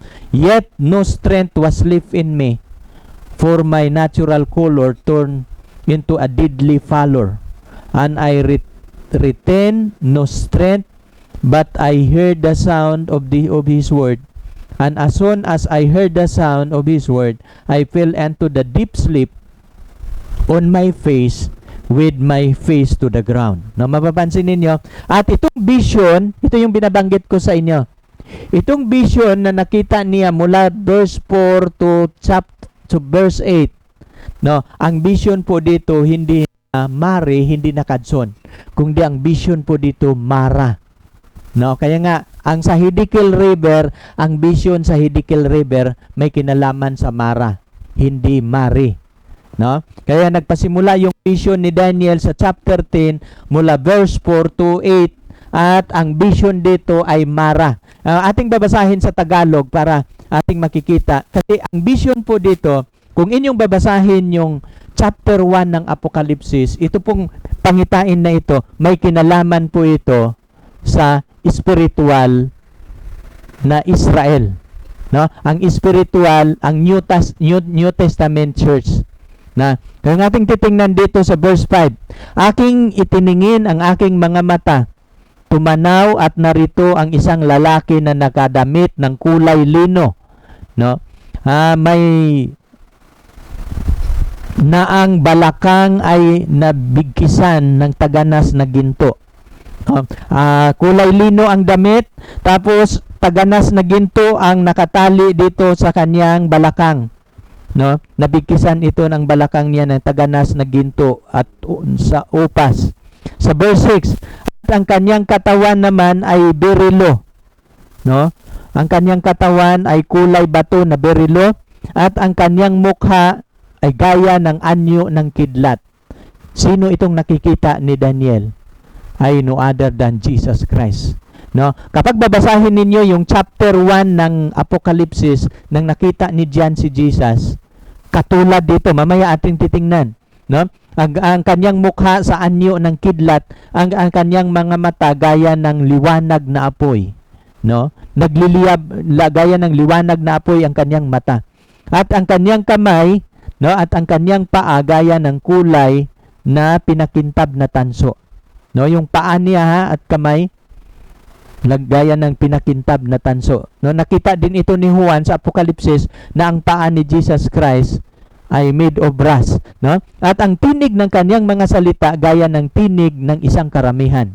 Sa city, at akong si Daniel, at nakakitang mag-isa sa pangitain yaon, sapagkat ang mga lalaki na kasama ko, no, kasi sa ilog na yon may mga kasama si Daniel, ay hindi nakakita sa pangitain, kung di sumasa kanila, no, ang isang di kawasang panginginig, at sila'y nagsitakas upang magsisikubli. So kung yung kasamahan ng mga lalaki tumatakbo, natatakot, nanginginig, at sa gayoy iniwan akong mag-isa at nakakita nitong dakilang pangitain. Yung pangitain dito, Mara po ito, yung vision po dito. At nawalan ako ng lakas, sapagkat ang aking kagandahan na uuwi sa kasiraan, at walang nananatiling lakas sa akin. So, mapapansin ninyo, ito yung kanyang vision na nakikita. No, ating tandaan, yung vision niya sa chapter 7 at sa verse 7 at saka verse 8, ito po yung Mara, not Mare. No, akin ang pinapaliwanag anong ibig sabihin ng Mara. Ang Mara, mga kapatid, ito po yung spiritual Israel. Ang Mare, literal Israel. May kinalaman ang literal Israel, ang pangitain Mare. no? Sa River Yulayon. Ang Mara, ito po sa Hidikil. Mula verse 4 to 8. Ang 7 to 8 ay ang pangitain diyan ay Mara. Ito po yung iglesia na spiritual Israel. Tandaan ninyo, hahatulan itong huli niyang iglesia magpasimula sa 1844, matatapos ito sa chapter 12, no? Nag-umpisa ang paghatol sa chapter 8, matatapos yan sa chapter 12. At ito yung kung mayroong decree doon, mayroong ding decree dito. Ang decree dito, sandilo. No, sandilo. Kapag magpasimula ang decree ng Amerika, magdeklara ng sandilo, ito po yung may kinalaman sa Mara. No, sana inyong naintindihan yan. At ito po yung magdedetermine kailan tatayo si Miguel. At kapag tatayo si Miguel, close of provision na po yan. No? Katulad doon sa Mari. Ngayon nga, sana ating naintindihan. So, sa verse 8, gusto kong i-review mga kapatid, yung word na vision. Tandaan ninyo, ang chapter 8, in the third year of the reign of Belshazzar, nakikita yung vision patungkol sa Kadson. No? Sa chapter 8, ito yung ating nakikita, Kadson at saka Mari. Pero sa chapter 10, no, atin na yung naintindihan, ang chapter 10 may kinalaman naman sa Mara. No, atin na yung ang chapter may kinalaman po ito sa Mara, no? Ito naman ang magdedetermine kailan matatapos itong judgment na nagpasimula sa 1844. Matapos po 'yon, kapag dumating ang chapter 12, matatapos po itong vision sa Mara. No? Kaya pinapaliwanag ko na sa inyo kanina. Uulitin ko, each of this vision has a specific distinct timeline. Ang Mari, 70 weeks. Ang Kadson, 2,300 days. No? At ang Mara, 1,335 days. Mababasa natin yan sa chapter 12. No? At kung ating pag-intindihan, may kinalaman po ito sa judgment. Ang Kadson, magpasimula sa 1844. At ang Mari, no, timeline that determined the end of the Kadson. Ito yung magdedetermine kailan matatapos itong vision sa judgment sa Kadson. Kaya nga, mapapansin ninyo, kapag nagpasimula sa 1844, ang judgment sa spiritual Israel, matatapos po ito kapag tatayo si Jesus Christ. At kailan po magpasimula, no, mayroon din pong batas na sandilo. Kaya literal po ito. 3 years mahigit lang po yan, yung 1,335 days. Literal po yan. Hindi po yun pwedeng isisimbolik. No? Tandaan ninyo, ang Mari at ang Mara, pareho po si Jesus Christ. No? Tandaan ninyo, yung natapos ang Mari, tatayo si Jesus nang binato si Esteban. Kapag matatapos din po itong Mara, tatayo din si Miguel. No? Kasi ito po yung judgment. Parehong judgment sa literal Israel, judgment po ito sa spiritual Israel. Pero ito po yung Mara ang determine kailan matatapos ang judgment. No? Kasi ang format sa Daniel from symbolic to literal. Kaya nga ang figure diyan sa chapter 12 kailangan bibilangin po nating literal. No? Bakit literal, Brother John? No? Kayo ba'y naniniwala na pagdating ng sandilo, isisimbolik pa ba natin ang figure? Pag magdeklara ng sandilo ang Amerika, kailan yan matatapos ang sandilo? Yun, ang gusto kong ipahiwatig sa inyo. Ang sandilo na ating hinihintay na idideklara ng Amerika, atin po yung mapag-aralan sa Daniel 12, literal po yun. Kasi ang pangitain sa 1,335 days, hindi po yun doon sa Ulay River, kundi sa Tigris River po yun. Sa Hidikil River po yun. Itong Hidikil River, literal figure po yan. Hindi po yun pwede paggagawing simbolik. Kasi pag magdeklara ng sandilo ang Amerika, ito po magdetermine kailan matatapos ang judgment na nag-umpisa sa 1844. Sana ating maintindihan, ano? Kaya titingnan ninyo ito. Ang gusto kong ipapahiwatig, yung vision na kanyang nakikita sa Mara, ay titingnan ninyo ang chapter Revelation 1:13 to 18. Ito yung ating binabasa kanina sa Daniel 10. No? Ano ba ang mukha ni Jesus Christ? Sabi niya dito sa verse 5, sabi niya dito, I lifted up my eyes and looked, and behold, there was a certain man dressed in linen, whose waist was girded with a belt of pure gold, upas. No, his body was like beryl. No, tandaan ninyo, ang katawan ni Jesus Christ katulad sa batong berilo. His face had the appearance of light. Ang mukha ni Jesus Christ, mayroong mukha niya katulad ng kidlat. No? His eyes were like the flaming torch. Ang mata niya katulad ng nagliliyab na sulo. No? His arm and feet like the gleams of polished bronze. Ang kamay ni Jesus Christ at ang paa, bronze. No? And the sound of the words of the sound of the tumult. Ang tinig ni Jesus Christ katulad ng maraming tao.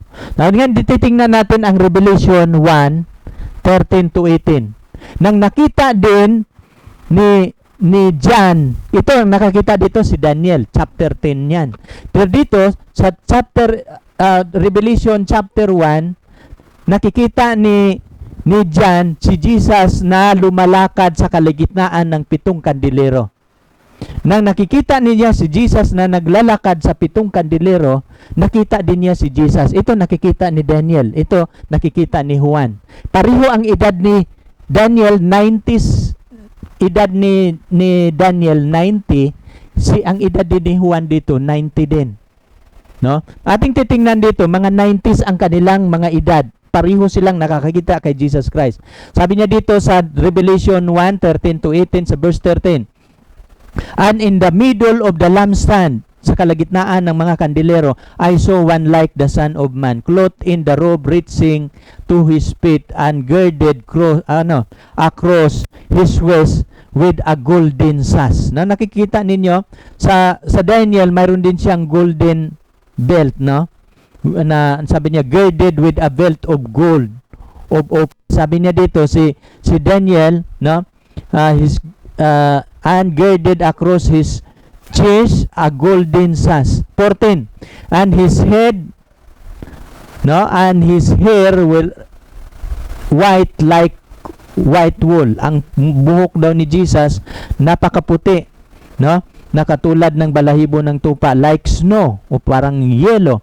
And his eyes were like the flame of fire. Napapansin ninyo, ang nakita ni Juan sa Daniel 10, nakikita ni Juan sa Revelation 1 at sa Daniel 10, pareho ang kanilang nakikita. Kung anong nakikita ni Daniel, ganun din po ang nakikita ni Juan. Saan ba si Juan dito? Si Jesus naglalakad sa kalagitnaan ng 7 kandilero. Ang 7 kandilero, that is, ang 7 kandilero, nagsimbolo po yun sa 7 iglesia, sa kasaysayan, sa 7 yugto ng kasaysayan sa spiritual Israel. Ito din ang spiritual Israel sa Daniel, ito ang spiritual Israel sa Revelation. Kaya nga, ang Daniel at Revelation, magkakayasam sila. Kung gusto ninyong maintindihan ang Revelation, kailangan maintindihan ninyo ang Daniel. Ang nakikita ni Daniel sa chapter 10 at ang nakikita ni Juan sa chapter 1 ng Revelation, the same vision, the same church. Ito, spiritual Israel, dito din spiritual Israel. Ito, New Testament church, New Testament church din po ito. Kaya nga, ang Mara, no, ang River Hiddekel, ay ang New Testament church po yun na hahatulan ng Panginoon. Mapapansin ninyo dito sa verse 15, sa verse 14, his eyes were like the flame of fire, no? 15. His feet were like a burnished bronze, and it has been made to glow in a furnace. His voice was like the sound of many waters. No, katulad ba? No? At mapapansin niyo ang kanilang tinig pareho ang description, no? At his feet like the burnished bronze.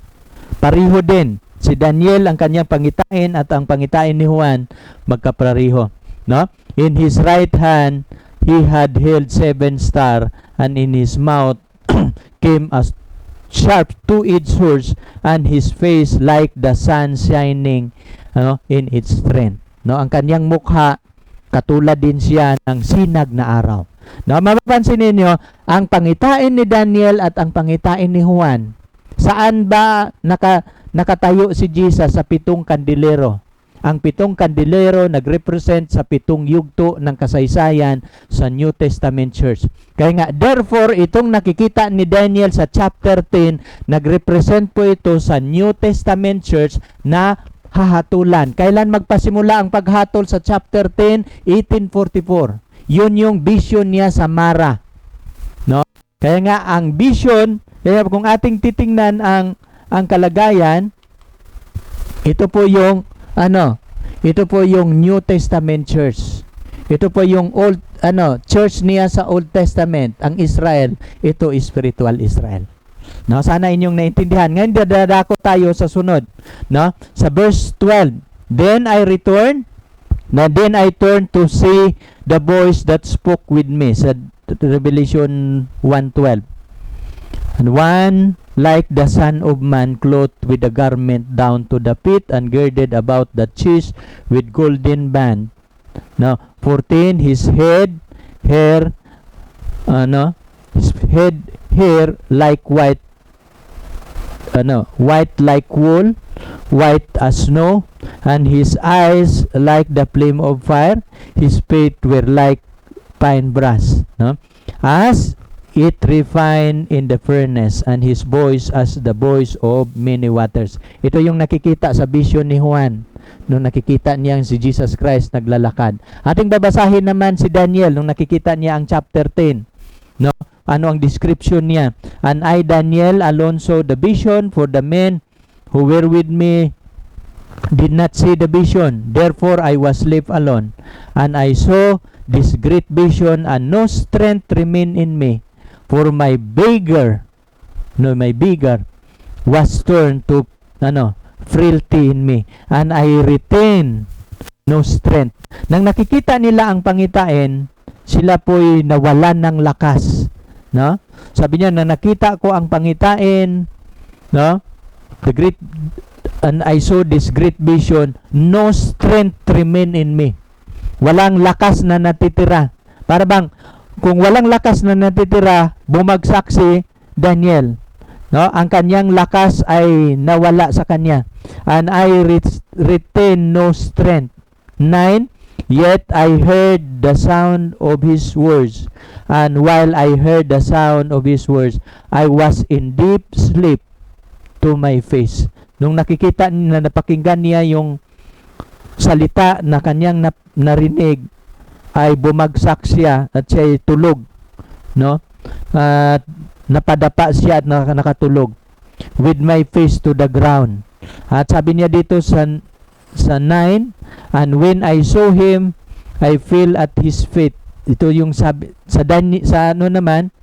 Revelation 1:17, nung nakikita ni Juan ang pangitain, I fell at his feet and as dead. No, pareho ang kanilang karanasan. Si Daniel nawalan ng lakas, napasubasob ang kanyang mukha sa lupa. Nang si Juan din, nang nakita niya ang pangitain sa New Testament Church, ay nabumagsak din siya katulad ng patay. When I saw him, I fell at his feet as dead. Si Daniel nakatulog siya, bumagsak din na parang patay. But he said, no? At he laid his right hand on me, saying to me, do not be afraid. I am the first and the last. No? Ito yon si Juan, ito naman si Daniel. Ito si Daniel, ito si Juan. No, mapapansin ninyo, napasubasob sila nung nakita nila si Jesus Christ. At yun ang mga nangyayari sa mga propeta na nakakita kay Jesus. So, sa chapter 10 ng Daniel, nawalan si Daniel ng lakas, nakatulog. Si John din, bumagsak din siya, nakatulad ng patay nung nakikita nila si Jesus. So pareho ang pangitain ng kanilang nakita. Sa verse 10 ng Daniel, suddenly a hand touched me. No? Nung nung nakatulog si Daniel, hinipo siya ng kamay, which made me trembled on my knees. Pero nang hinipo siya ng kamay, nangangatal ang kanyang ang kanyang tuhod. And on the palm of my hand, nangangatal si Daniel. 11, and he said to me, O Daniel, was greatly beloved. Sabi niya, Daniel, na totoong minamahal, no? Understand the word that I speak to you. Unawain mo ang mga salitang aking sinabi sa inyo, and stand upright, for I have now been sent to you. While he was speaking his word to me, I stood trembling. At habang pinatayo siya ni Gabriel, hinahawakan siya ni Gabriel, nangangatal ito si Daniel. Tandaan ninyo, ang edad ni Daniel dito, 90. Pero mayroon pang gawain si Daniel nagagampanan. At ako'y natutuwa sa kanyang gawain. Dahil sa aklat ng Daniel na maunawaan natin. No? Kailan siya darating ng unang kapanganakan, kailan din siya darating sa ikalawa. Kasi ang aklat ng Daniel, kompleto po yun. Nang dyan nakalagay kailan siya ipapanganak, kailan siya mabautismuhan, kailan siya mamamatay, yung una niyang pagdating. At sa chapter 12, ating mapag-aralan yung vision sa Mara, kailan siya tatayo, kailan niya bubuhayin ang mga patay.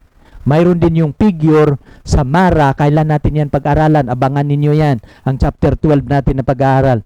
Then he said to me, sa verse 12, sa Daniel 10, and he said to me, do not fear, Daniel, for from the first day that you set your heart to understand, sa unang pa lang, ang unang panahon na ikaw ay nagpasya na manalangin, magpapasting, no? Sabi niya dito, from the first day that you set your heart to understand and to humble yourself before God, your words, sabi niya dito, were heard. Ang mga panalangin mo pinakinggan. And I have come because of your words. Sabi niya dito, ito yung dahilan kung bakit ako naririto, dahil sa iyong mga salita, dahil sa iyong samo. But the prince of the kingdom of Persia withstood with me. No, sabi niya dito, 21 days. No, una pa lang niya nalangin, bumaba na si Gabriel. Pero mula nang bumaba si Gabriel, nagpasimula din si Daniel sa kanyang panalangin. Gaano katagal yung panalangin ni Daniel? 21 days. Nakipagpunyagi, nakipaglaban na si Gabriel sa hari ng Persia. Anong pakipaglaban ni Gabriel? Kailangan papauwiin na niya ang mga Israelita. Kailangan ay yung decree na itatayo nila ang templo, kailangan hindi alaula, hindi mahadlangan. Kasi kapag magpasimula silang itayo ang templo, mayroong panahon na kanilang tutuparin. Ang kanilang itatayo ang templo, 7 weeks lang makukumpleto na. At kapag hadlangan sila, ititigil ang paggawa ng templo. Kaya nga sa panahon ng kaguluhan, ginawa nila ang templo. Kahit mayroong pasya si Darius na itigil ang paggawa ng templo dahil sa mga advisor na binayaran ng mga Samaritano, ay tumayo ang mga propeta. Kailangan, huwag mahadlangan. Itatayo ninyo ang templo kasi 7 weeks lang. Itatayo ang templo at mga kuta. Kasi pagkatapos dito, magpasimula na uli ang prophecy sa Messiah. Kailangan ang prophecy matutupad. At alam ninyo, dito mayroong controversy. Gumalaw si Satanas sa hari ng Persia para hadlangan ang prophecy. Ngayon nga aking natutunan, kapag mayroong prophecy ang Biblia, mayroong labanan. Dito natin maintindihan ang labanan sa kabutihan at kasamaan. Ang Diyos mayroong plano sa kanyang bayan, si Satanas naman gumagawa ng plano na hadlangan ang plano ng Diyos. Gumagalaw siya. Kaya nga sabi ni Gabriel dito, mula nang nagpasimula ka sa iyong panalangin, ako'y sinugo at ako'y naparito. Pero sabi niya dito, but the prince of the kingdom of Persia withstood me 21 days, and behold, Michael, one of the chief princes, came to help me. Pagkatapos sa 21 days, bumaba si Michael the prince para tulungan si Gabriel.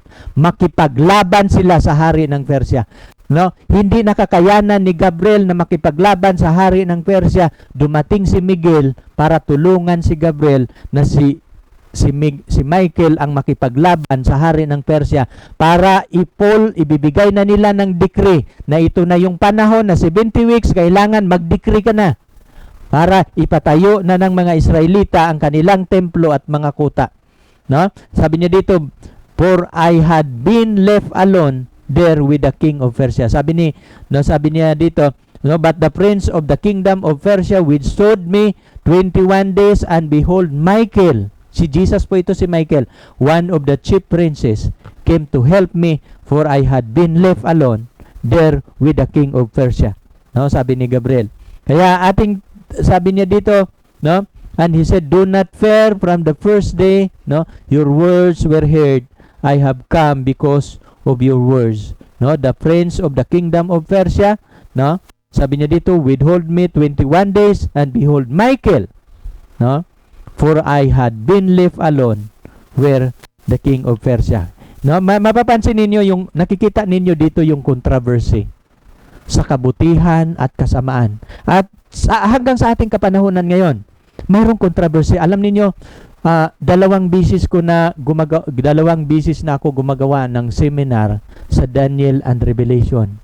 Inuulit ko uli ito ngayon, ang Daniel, chapter by chapter. At alam niyo, napapansin ko, kahit nga si Mrs., aking napapansin nga pag itatapik mo yung Daniel at saka Revelation, nagkasakit ka.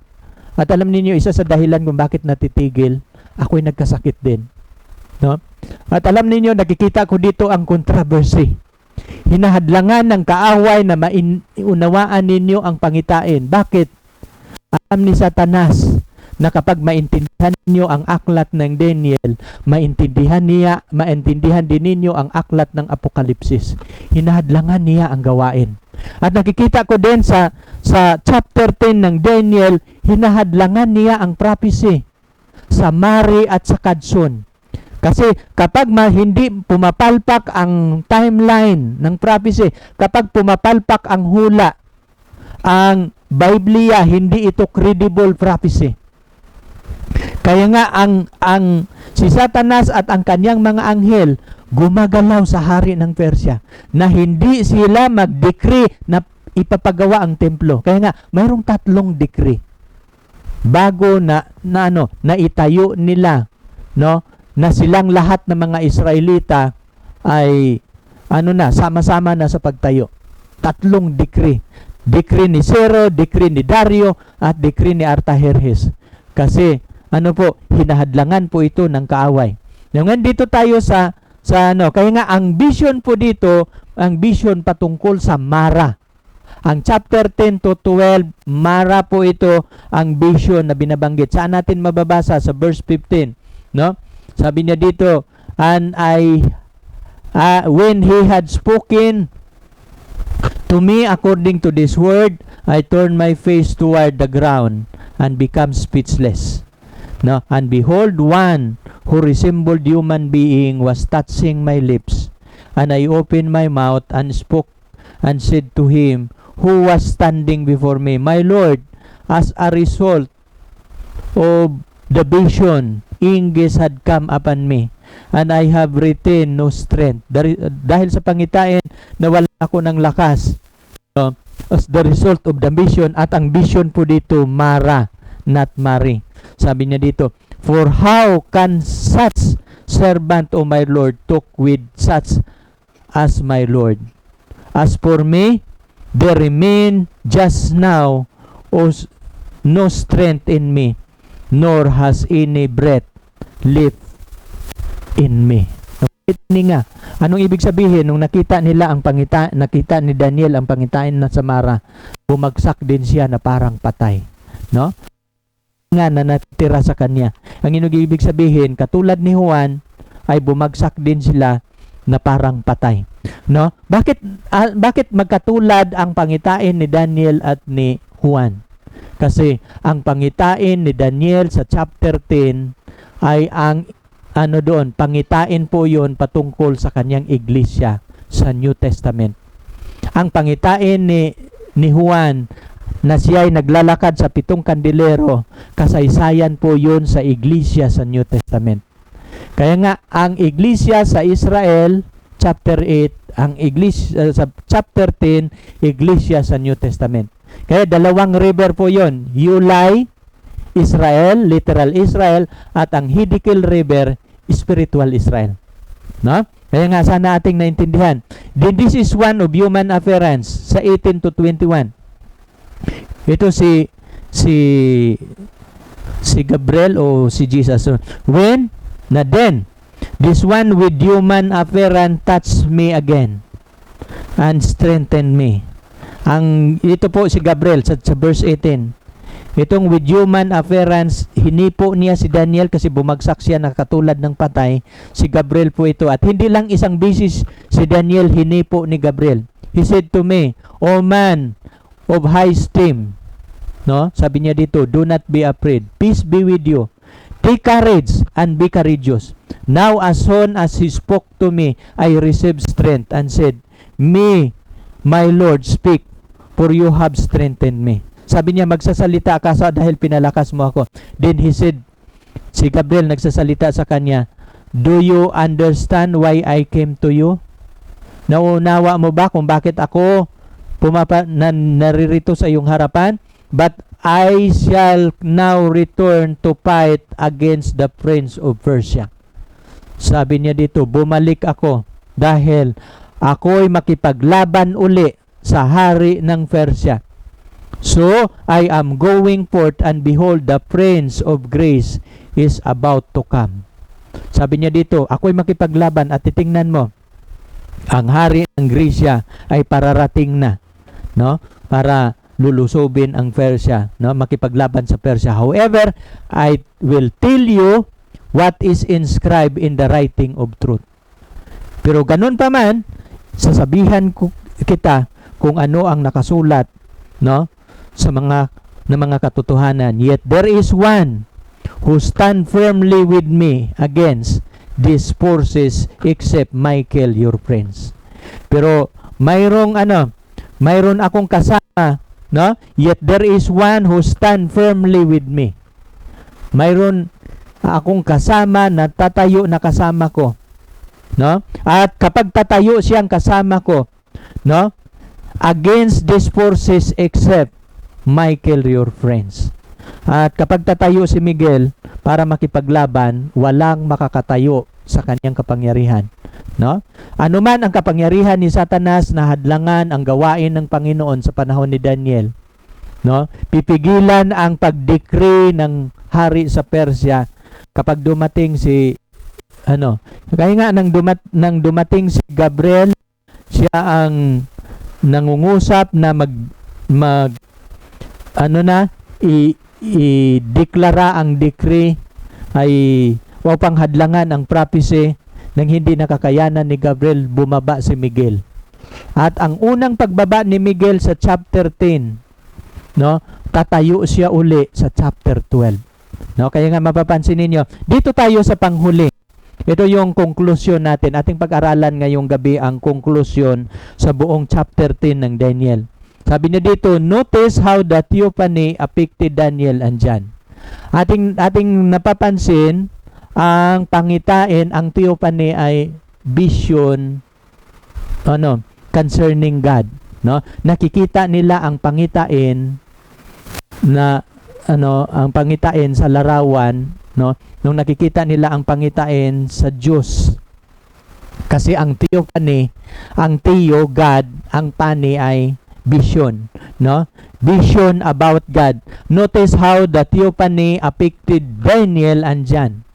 Ating i-review, ito yung ating conclusion, no? Ating nakikita ang pagkahalintulad sa pangitain ni Daniel at ni Juan, magkakatulad.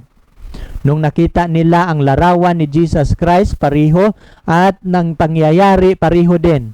Nang nakikita ng dalawang propeta si Jesus Christ, pareho silang bumagsak, nawalan ng hininga, no? At kung ano ang larawan na nakikita ni Daniel, ganun din ang larawan na nakikita ni Juan. At saan katayo si Jesus Christ at kung saan nakakatayo sa pangitain ni Juan, isang iglesia lang po yan. Yan po ay iglesia sa New Testament na hahatulan ng Diyos, no?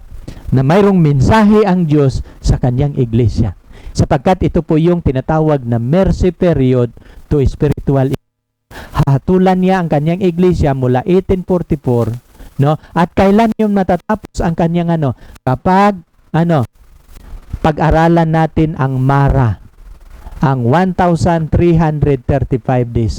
Mapalad siyang madatnan sa 1,335 days. Ano po yan, Brother John? Day of Deliverance na po yun. no? Marinig natin ang tinig ng God the Father kailan darating si Jesus Christ. Kaya mapalad po 'yon. Abangan ninyo ang ating chapter 11 at saka chapter 12. Pangalawa, notice how Gabriel touched Daniel 3 times. Halaga po ang vision ng Mara na ating pinag-aralan po ngayon sa chapter 10 kasi 3 beses siya hinipo ni Daniel. Pag nagbabanggit ng number 3 signifies the Godhead, no? Yung the Godhead. Ito po yung verdict ng Panginoon na panahon, no? Kaya mapapansin ninyo sa chapter 10, 3 times siya hinipo ni Daniel, no? Ibig sabihin, ang vision na ito mayroong kinalaman sa judgment, mayroong kinalaman kailan darating si Jesus Christ, no? Call Daniel man greatly beloved twice. No, 2 beses tinatawag si Daniel na minamahal, no? Greatly beloved, totoong minamahal. Sa ika-4, told Daniel about the great controversy. Sa ika-4 nating matutunan ay binabanggit dito na ni Gabriel ang malaking tunggalian.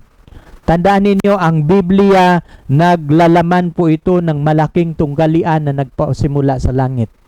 At ating natutunan na kahit sa prophecy, no, patungkol sa 2,300 days, patungkol sa 70 weeks prophecy, mayroong malaking tunggalian. At ang mga angelic being, kung gumagalaw ang mga anghel ni Satanas sa hari ng Persia, bumababa din ang anghel ng kalangitan para makipaglaban sa anghel na nagdidikta sa hari ng Persia para hindi magbibigay ng decree, no? Kung mayroong labanan sa anghel ng kadiliman at anghel ng Diyos, mayroong labanan. At ganun din po sa atin, no? Habang gumagawa ako sa gawain ng Panginoon, mayroon ding labanan. Ang kaaway hindi din titigil. Kapag mayroong magsasabi na huwag kayong makikinig sa mensahe ni Brother John kasi magbigay yan ng confusion, hindi po yun galing sa Diyos, no? Kapag makakarinig kayo na huwag kayong makikinig ng sermon ni Brother John, mag-ingat po kayo, hindi po yun tinig ng Diyos. Kasi aking natutunan sa pag-aaral ng prophecy, may hadlangan nila ang gawain ng Diyos, mayroong kagamitin si Satanas, hadlangan ang gawain ng Diyos. Anong kadahilanan? Para hindi ninyo maunawaan ang vision sa Mara, no? Kaya nga, mahaba ang pag-aaral na aking ginagawa. Ang isang layunin, bibigyan ko kayo ng liwanag. Ang liwanag na binigay ng Diyos sa akin, ibibigay ko rin sa inyo para natin maintindihan. Ang aklat ng Daniel is a complete book. Dito natin maunawaan kailan si Jesus darating at dito din natin panganak, kailan bautismuhan, kailan siya mapako sa cross, at sa Daniel 12, kailan din natin siya salubungin. Kasi kung mayroong first coming, dito din natin pag-aralan ang second coming sa Daniel 12. Ang abangan ninyo ang ating Daniel 12, mayroon pong pag-aaral tayo gagawin dyan. Now, dito tayo sa sa verse sa ika-4 nating pag-aralan, no? Told Daniel about the great controversy, no? Ating pag-aralan ang 2 controversy, A and B. The prince of Persia, no? Or grace are demon, Satan fighting to keep control of the king to oppose God's people. Na mapapansin ninyo, itong prinsipe ng Persia, prinsipe ng Grecia, ito po'y ginagamit ng mga demonyo para hadlangan, makipaglaban sila sa bayan ng Diyos para hindi nila maipapagawa ang kanilang templo. Hadlangan, pinatigil. Kaya nga, mayroong panahon na nagdeklara si Darius o si Cero, itigil mo na ninyo. Pagbabasahin ninyo yung Isra 4 at saka 5, maintindihan ninyo, mayroong decree po doon. Itigil ang paggawa sa templo dahil sa binayaran ng mga advisors ng mga Samaritan. Kaya ang mga propeta, tumayo na ang propeta. Huwag ninyong ititigil, mayroong labanan. No? Kaya kasi si Satanas at ang kanyang mga anghel gumagalaw sa hari ng Persia at ang Diyos naman gumagalaw din naman siya sa kanyang bayan. Para matapos nila sa 7 linggo, matapos nila ang templo at ang mga kuta. Kasi kailangan matupad ang prophecy on time. Kaya nga, ako'y naniniwala, prophecy sa kadson, mare, mapupulpil on time, ang mara din, mapupulpil siya on time. At yung mara may kinalaman sa second coming of Christ. Nangyari sa ikalawa, na sa B, sa ating sa ikaapat natin sa conclusion nating pag-aaral, number 4, Michael is Jesus combat name. Ano bang ibig sabihin, Brother John, yung salitang Michael? The one who is like God. Sino ba isa na kahalintulad ng Diyos? Yan po ang kahulugan sa pangalang Michael. The one who is like God is no other than Jesus Christ. Si Michael sa aklat ng Daniel ay si Jesus Christ po yun. Pero ano po ang pangalang Michael? Ang pangalang Michael, ang kahulugan yan is a combat name. No? Ito po yung pangalan ni Jesus Christ na nakipaglaban sa kadiliman. Na mapapansin ninyo, pagbabasahin ninyo, si Miguel nakipaglaban sa dragon. No? Mapapansin ninyo, at sa kanyang mga anghel. Kasi ibig sabihin ng Michael ay, ibig sabihin po yun, combat name of Jesus Christ. Saan po natin yung mababasa? Revelation 12:7. Michael, no? And his angel fought with the dragon. No? And the dragon and his angel fought. No? Ang ibig sabihin, ang pangalang Michael, isang pangalan ni Jesus, another name of Jesus, na ang kahulugan nakipaglaban. No? Kaya nga ang word na Michael ay labanan, no? Pakipaglaban, the one who is like God, pero mayroong dalawang meaning, is the combat name of Jesus. Sino bang nakipaglaban kay Lucifer sa langit? Si Jesus Christ at ang kanyang mga anghel. Kung bakit sila napalayas, no? Walang anghel na makapagpalayas kay Satanas doon, kundi si Jesus Christ lamang, no? Ang salitang Michael, hindi po siya angel, no? The one who is like God, and ano po ito siya? Si Michael, ito po yung archangel, leader po siya ng mga anghel, no? Kaya nga yun po ang kahulugan. Siya po ang pangulo ng mga anghel. Kaya nga Michael, one of the chief princes, no? Sa Daniel 10:13, si Michael, one of the chief princes, came to help me. No one uphold me against the prince of Persia, except Michael, your prince. At the time, Michael shall stand up. Sa chapter 12, no? Sa pagkatapos sa King of the North, tatayo na si Miguel, and the great prince who stand watch over the son of your people. No? Kaya mapapansin ninyo, number 5, at malapit na po tayong magtatapos, Michael is Jesus combat name. Napapansin ba ninyo doon sa Jude 9? Sa Judas 9, isang chapter lang po yung Jude. Sa verse 9, yet Michael the archangel, si Miguel, si Michael, ito po yung archangel. No? Ibig sabihin ng archangel ay leader, no, ng mga angel, kaya tinatawag siyang arch of the angel, no, the leader of the angel, in contending with the devil with the dispute about the body of Moses.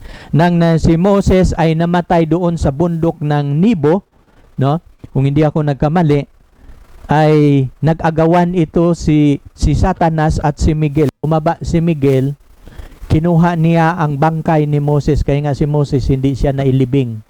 Walang naglibing kay Moses kasi kinuha siya ni Michael.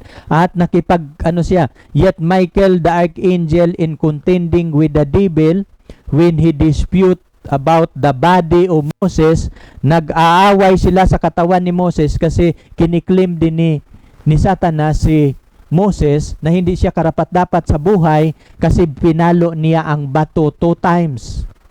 No? 2 bisis niya pinalo ang bato. Nagkakasala din si Moses kasi yung pinalo niyang bato, si Jesus Christ po yon, yung lumabas yung tubig. Pero sabi niya, hindi siya karapat-dapat sa buhay na walang hanggan. Katulad ko, si Moses isa ding makasalanan. Pero nakipaglaban siya. Kaya nga, combat name ang pangalang Michael, nakipaglaban siya. Kasi si Moses nagsisisi. Si Satan, si Lucifer, hindi nagsisisi. Kaya binuhay niya si Moses at dinala sa langit. Sa 1 Thessalonians 4:16, at ito yung ating mababasa. For the Lord Himself shall descend. Kapag darating si Jesus Christ, ito yung ating mababasa sa 1 Thessalonians 4:16. For the Lord Himself shall descend. No, ang Panginoon mismo ang bababa mula sa langit from heaven with a shout, with the voice of archangel. Mayroong tinig ng arkanghel, at itong arkanghel, ito po yun si Miguel, with the trump of God. No? Voice of archangel with the trump of God. Itong trumpeta ng Diyos, no? And with the dead in Christ shall rise first. No? And no, green with sa Greek, arko to, arko, to be the first, unang mabubuhay ang mga patay. And political rank of power. Ang ibig sabihin ng archangel, no, in political rank of power. Siya yung first in the rank. Siya yung leader ng mga anghel. Kaya nga yung ibig sabihin ng archangel. Siya yung leader ng mga anghel, hindi po siya anghel. Kung kaya tinatawag siya ng archangel because he is the leader of the angel of God.